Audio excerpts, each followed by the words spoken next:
দেখেন হানিফ আসতেছে। এটি হানিফ কিন্তু হচ্ছে যেটা বলা হয় যে রাস্তার রাজা।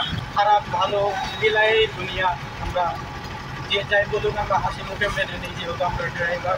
এই যে দেখেন তারা কিন্তু ক্রস করলো। তো এটা কিন্তু আপনার যারা রাস্তাঘাটে চলেন অবশ্যই সচেতন থাকবেন। কাছারি পয়রাডাঙ্গা আমার নামটা বলতে বলেছে। যাই হোক, যারা এই এলাকাতে সচরাচর আসা যাওয়া করেন তারা বলতে পারবেন বা তারা জানেন না। আর এই এলাকায় হচ্ছে দেশবন্ধু গ্রুপের একটা চাউল কল আছে, যেটা আমি যতটুকু জানি যে কুড়িগ্রামের ব্রিজের এই প্রান্তে যে এলাকাগুলো আছে এই এলাকাগুলোতে যতটুকু বিদ্যুৎ লাগে সেই বিদ্যুতের অর্ধেকটা হচ্ছে এই যে দেশবন্ধু গ্রুপের যে চাউল মিল আছে এইটার প্রয়োজন হয়, আর বাকিটা হচ্ছে আমাদের এলাকার জন্য বরাদ্দ। দেখছেন সারিবদ্ধভাবে ট্রাকগুলো আসছে, সুন্দর লাগতেছে। কিন্তু আমাদের এই রোডে আরও যানবাহন বাড়বে যখন আমাদের একটা ব্রিজ রয়েছে ভাঙ্গা, যেটা আমি এর আগে অনেক ইতিহাসে বলছিলাম যে ওই ব্রিজটা হচ্ছে যুদ্ধের আগের কাজ, যে পাকিস্তানি বাহিনীরা যখন হচ্ছে ওই ব্রিজে বিভিন্ন রসদ চলাচলের জন্য ট্রেন যাতায়াতের জন্য ওই ব্রিজটা নির্মাণ করেন। পরবর্তীতে মুক্তিযোদ্ধারা ওইটাকে হচ্ছে যে ভেঙে দেন, পরবর্তীতে আবার ঠিক করা হয়। কিন্তু অনেক বয়স হয়ে যাওয়ার কারণে ব্রিজটা যেহেতু দুই অংশে বিভক্ত, একটা হচ্ছে লোহার আর একটা অংশ হচ্ছে আপনার স্টিলের, এই কারণে স্টিলের জায়গাগুলো কিন্তু হচ্ছে ভেঙে গেছে। সে কারণে নতুনভাবে ব্রিজ নির্মাণ করতেছে, খুব দ্রুতই সেটা হয়ে যাবে। সামনে হচ্ছে সবাই চাঁদা নিচ্ছে। এটা হচ্ছে মসজিদের, এটা চাঁদা না, কিন্তু আপনার মন চাইলে আপনি দিবেন, না চাইলে দিবেন না অবশ্যই। তো যেটা বলতেছিলাম, আমাদের ওই ব্রিজটার কাজ অনেক দিন থেকে পড়ে আছে, হয়তো বা খুব দ্রুতই শেষ হবে। শেষ হলে যখন ওই ব্রিজটা একদম রানিং থাকবে, দুই পাশ দিয়ে যাতায়াত স্বাভাবিক থাকবে, তখন এই রোডে আরও যানবাহন বেশি হবে। কারণ তখন সোনার স্থলবন্ধ দিয়ে কয়লা, পাথর বা বাংলাদেশ থেকে যেগুলো পণ্য যায়, আরপিএলের পণ্য যায়, বিভিন্ন খাদ্য যায়, এগুলো কিন্তু আরও যাতায়াত হবে। আর গ্রামের মানুষ দেখেন এই যে সারিবদ্ধভাবে কামলাগুলো কত সুন্দরভাবে ধান কেটে নিয়ে আসতেছে, একদম যতদূর চোখ যায় রোমান্টিক লাগে কিন্তু জায়গায়। এই যে এদিকেও আছে অনেকে, এই দেখেন এদিকে শুধু মরুভূমি, যতদূর চোখ যায় ততদূর শুধু ধান খেয়ে। এদিকে আমার বেশ ভালো লাগে। আর হচ্ছে মহাসড়ক থেকে বা আপনার যে মেইন সড়কগুলো থাকে আঞ্চলিক, সেই এলাকার পাশাপাশি যদি এরকম ক্ষেত খামার থাকে, বন থাকে, আপনার জার্নিটাকে আরও ভালো করে দেয়, জার্নিটা আরও ভালো লাগে।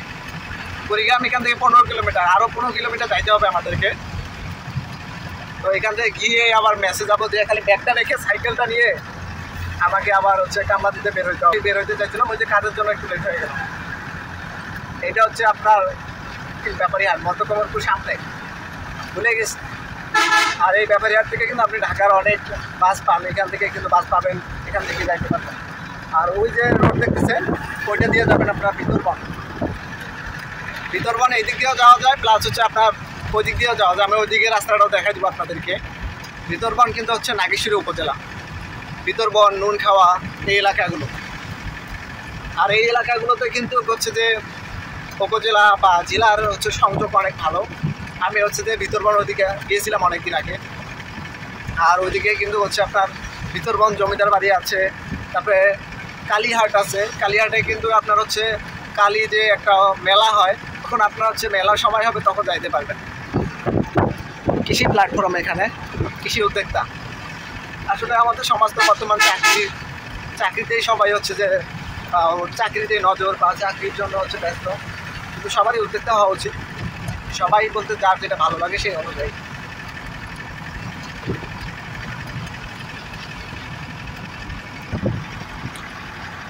আমার ইচ্ছা ছিল অনেকদিন থেকে আমি হচ্ছে এই রোডটা সুন্দরভাবে ভিডিও করব। আসলে যাওয়া হয় বাসে, আর বাসে গেলে বাসের সামনে সিট পাই কিনা সেটা একটা সন্দেহ থাকে। আবার অনেক সময় যাই আপনি অটোতে, সেটাও কিন্তু হচ্ছে অনেক সময় হয় না। আর এইভাবে হচ্ছে উপর থেকে তুললে বেশ ভালো লাগে। ঢাকা থেকে আপনি 357 কিলোমিটার, মূলত আমাদের ভুরুঙ্গামারি থেকে 400 কিলোমিটারের মতো হয়। আর কুড়িগ্রাম থেকে যদি যান আপনি, সেটা হচ্ছে 394 কিলোমিটারের মতো। সামনের বাজার হচ্ছে চণ্ডীপুর, এটা হচ্ছে চণ্ডীপুর বাজার। আমরা এসেই বললাম দেখতে দেখতে, সুন্দর লাগতেছে না পরিবেশটা? সামনের পরিবেশটা আরও ভালো লাগবে আপনাদের কাছে। আপনার চত্বরে হ্যালো গাইস, সুন্দর পরিবেশ। এখনো কিছু কিছু ধান কাটে নাই, কিন্তু বৃষ্টির কারণে এটা কিন্তু হচ্ছে যে অনেক জায়গায় হচ্ছে যে পানি হতে যায়, কিন্তু ধান কেটে ফেলতেছে। এই জায়গাটা অনেক ভালো লাগে, দুই পাশ দিয়ে হচ্ছে ধান ক্ষেত, খুব ভালো লাগে। আপনাদের ভালো লাগবে এবং আমিও আপনাদেরকে দেখাচ্ছি যে আসলে ভালো লাগার মন্তব্য। রংপুর থেকে এখানে 58 কিলোমিটার, ওখানে হচ্ছে সাইনবোর্ড দেওয়া, সাবধানে চালাবো গাড়ি, আমাদের ফিরবো গাড়ি। অবশ্যই আমাদের সাবধানে সব কিছু করা উচিত। যে দেখেন, আমি একটা উদাহরণ দেখাই আপনাদেরকে। সামনে দুটো মোটরসাইকেল কিন্তু একসাথেই যাচ্ছে, এটা কিন্তু একটা মেইন রোড। এখন হঠাৎ করে একটা বড় বাস বা একটা ট্রাক আসলো, সিঙ্গেল দিতে দিতে ওরা কিন্তু হচ্ছে যে পার না হলেও একটু সাইড লাগলেই কিন্তু সেক্ষেত্রে একটা দুর্ঘটনা হওয়ার শিকার থাকে। এই যে দেখেন, তারা কিন্তু ক্রস করলো। তো যারা সচেতন দ্রুত হয়ে যাচ্ছে, তো যারা সচেতন না তারা কিন্তু অনেক স্লোলি হচ্ছে। তো এটা কিন্তু আপনার যারা রাস্তাঘাটে চলেন অবশ্যই সচেতন থাকবেন। এখানে এত লোক কেন? সামনে অনেক মুন্সি হুজুররা এখন রাস্তায় কেন এত, বুঝলাম না। এই যে এখানে অনেকগুলো কি হয়েছে এখানে, এই যে দেখো সারিবদ্ধভাবে যাচ্ছে। বাহ, হুজুররা তো একসঙ্গে সবাই কোথায় গেছিল এরা? সামনে মাদ্রাসা আছে হয়তো, বা কোনো প্রোগ্রাম হইলো, সবাই একসঙ্গে কোনো প্রোগ্রাম হয়েছে হয়তো, বা এই জন্য এই কারণে সবাই একসঙ্গে। এই যে মাদ্রাসা, সবাই খাওয়া দাওয়া করতেছে কেন দেখি, কোনো উৎসব আছে এখানে, মাদ্রাসার কোনো উৎসব।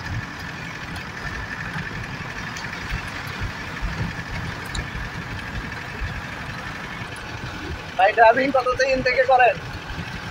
2014 সাল থেকে। আপনার কি ইচ্ছা আগে থেকে ছিল ড্রাইভিং করার, না অন্য কোনো প্রফেশনে যাওয়া? না, আমার ইচ্ছাই ছিল। বিয়ে শাদী করছেন? আমাদের মধ্যে হবে।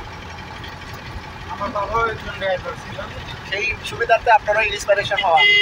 কেমন লাগে যে রাস্তাঘাটে চলেন, রাস্তাঘাটে মানুষের ব্যবহার? ভালোই লাগে। এখন হাতের পাঁচটা আঙুল তো আর এক সমান হয় না কখনো, খারাপ ভালো মিলাই দুনিয়া। আমরা যে যাই বলুক আমরা হাসি মুখে মেনে নিই, যেহেতু আমরা ড্রাইভার। আমাদের এখন আর খারাপ লাগাগুলো কাজ করে না, এখন আমাদের ভালো লাগা কাজ করে।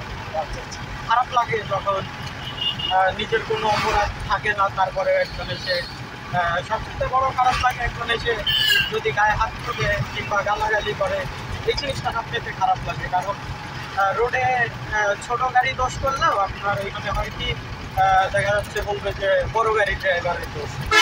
তো আমরা তো সচেতনভাবেই গাড়ি চালাই, কিন্তু রোডে ঘাটে যেসব আপনার বাইকগুলো অথবা আপনার অটো রিক্সা বলেন, ইজি বাইক বলেন, এগুলো তো সচেতন না। এদের তো কোনো আপনার ট্রেনিং নাই, কোনো ধারণা নাই এদের। এরা তো একটা দেখা যাচ্ছে 1.5 লাখ টাকা দিয়ে একটা অটো কিনলো, কিনে রোডে নেমে গেল, চালাচ্ছে, এই আর।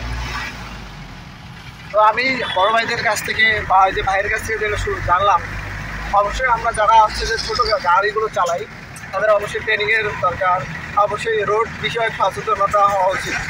কারণ এরা কিন্তু ট্রেনিং প্রাপ্ত, এরা লাইসেন্স আছে। এখন রোডের ব্যবহারটা কিন্তু একদমই ভালো না, যেটা হচ্ছে যে মানুষের মানে সবসময় রাগ উঠে থাকে, যেটা বললেই না। আর এই জন্য আমরা হচ্ছে যারা রোডে চলি অবশ্যই আমাদের ব্যবহারের দিক দিয়ে, সচেতনতার দিক দিয়ে, সব দিক দিয়ে আমাদের ভালো হওয়া উচিত। যারা রোডে চলে তারাও মানুষ, তাদেরও পরিবার আছে, তাদেরও মন আছে, তাদেরও খারাপ লাগার যে মুহূর্তগুলো বা বিষয়গুলো এগুলো রয়েছে।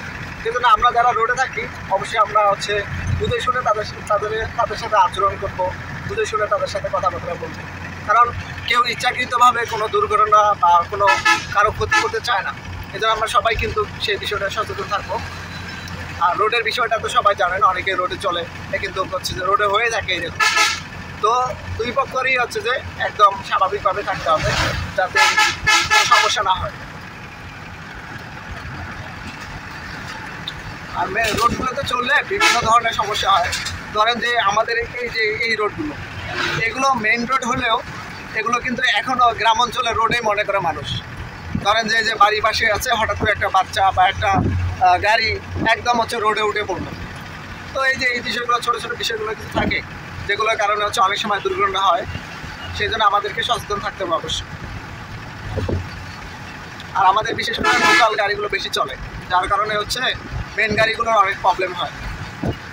আমাদের এদিকে সব গাড়ি চলে, এই যে দেখেন হানিফ আসতেছে, এটি হানিফ কিন্তু হচ্ছে যেটা বলা হয় যে রাস্তার রাজা। তো এরকম বিভিন্ন স্পিডের বা অনেক গতি সম্পন্ন গাড়ি আছে যেগুলো সেখানে চলাচল করে থাকে, এগুলো কিন্তু আমাদের বুঝে শুনে চলাফেরা করা উচিত। রাস্তার পাশে স্কুল, বাড়ি বা বাচ্চা কাচ্চা, তো অবশ্যই দেখে শুনে চলা উচিত। এই জন্য কিন্তু আমাদের অনেক দুর্ঘটনা ঘটে অসচেতনতার কারণে। আমাদের অবশ্যই সচেতনতা থাকতে হবে। তো সামনে হচ্ছে ভোগটাঙ্গা, যেটা আমরা পাটেশ্বরী বাজার নামে পরিচিত। এই যে ভোগটাঙ্গা মডেল কলেজ, এটা এই যে চাচা দেখেন কি স্পিডে যাচ্ছে। আসলে এই যে লোকাল এই গাড়িগুলোই কিন্তু হচ্ছে যে রোডে খুব সেফটি নিয়ে চলতে হয়, কারণ এগুলো সাইডে একটু ধাক্কা খেলে কিন্তু পড়ে যাবে। এই যে পাটেশ্বরী বাজার, এইটা হচ্ছে পাটেশ্বরী প্লাস ভোগটাঙ্গা ইউনিয়ন হচ্ছে ভোগটাঙ্গা বলে, আর এই এলাকাটাকে আমরা পাটেশ্বরী বাজার নামে চিনি। আমাদের এদিকে পাটেশ্বরী দুইটা, একটা হচ্ছে কুড়িগ্রামের পাশে পাটেশ্বরী, আর একটা হচ্ছে ভুঙ্গামারির পাশে, যেটা সোনাহাট রোডে। এই যে দেখেন আমরা হচ্ছে এখন কিন্তু পাটেশ্বরী স্ট্যান্ডে গাড়িদের নিয়ম শৃঙ্খলা দেখেন। এই দেখেন রিক্সা ঢুকে দিবে দিবে ভাবে এরকম, এই দেখেন কীভাবে কাটে। তো এদের কিন্তু কোনো প্রশিক্ষণ নাই, কোনো ট্রেনিং নাই। এদেরকে অবশ্যই আইনের আওতায় বা এদের সার্টিফিকেট বা রোড সার্টিফিকেট থাকা উচিত, সচেতনতা থাকা উচিত। এটা শুধু বাজারে না, যে বাজারে এরকম এই দেখেন সামনে গাড়ি পিছনে গাড়ি, কিন্তু মানুষের সচেতনতা বা মানুষ কীভাবে চলাচল করে এটা কিন্তু একদম অসচেতন অবস্থা। এটা আমাদের সবসময় থাকতে হবে।